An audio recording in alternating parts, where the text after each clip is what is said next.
About a decade ago, someone in Harbin got the idea of building a theme park/city out of ice as a way of attracting tourists to the area during the coldest months.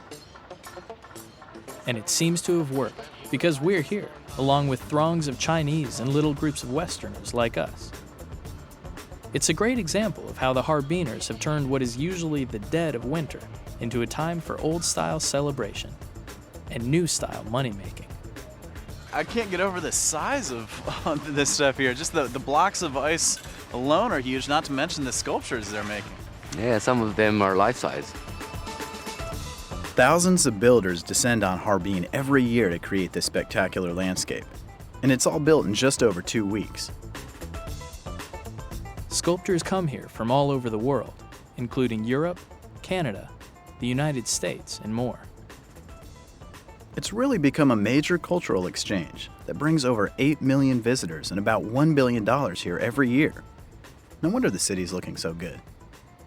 You know how all this started though, right? They would freeze water in buckets and then hollow it out so that they could put, a candle down in there to make sort of their own little lanterns. Yeah, because, they didn't have money as well to buy, real red lanterns for the Spring Festival. Right. But they have, plenty of ice. There's an ice Buddha, an ice warrior, and even an ice Westminster Abbey. There are ice creations of every description. To get a really good perspective of the whole thing, we have to climb a bunch of ice stairs up to an ice acropolis. I love that there's this entire world of ice and not a single handrail to be found. It's gotta be the world's biggest lawsuit waiting to happen.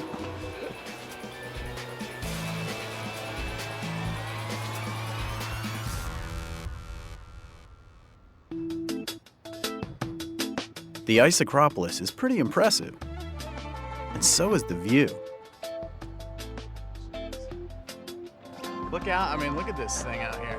Oh yeah, that's said to be the tallest ice tower in Asia. Really? We're cold and hungry, but we'll never forgive ourselves if we don't stay until after the sun sets and see what the ice city looks like at night. So we wait until the sun sets and get to see the ice town in a totally different light. And it's different, all right.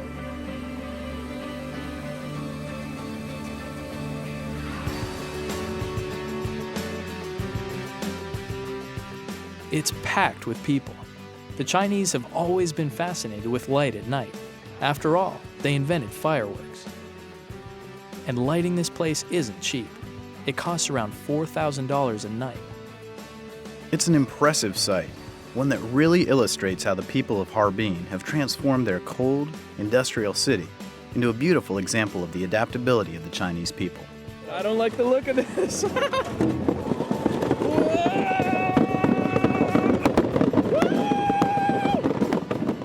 They seem to have found a balance between old and new, and work and play.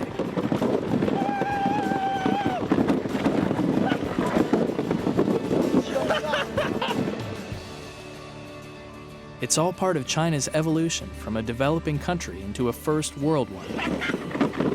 Oh my goodness!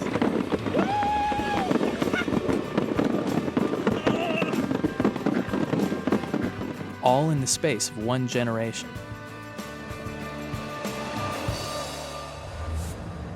Our generation.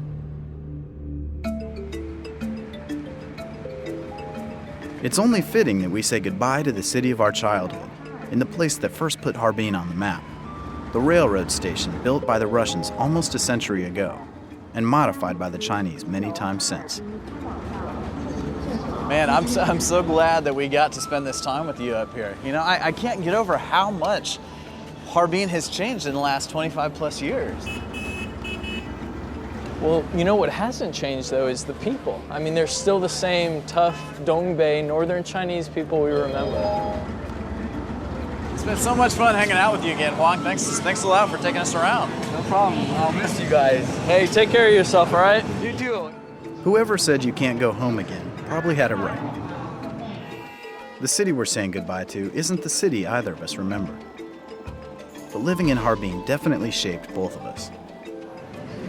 We've got the work ethic, the hardiness, and the ability to adapt to changing circumstances, which we're going to need as we keep on getting lost in China.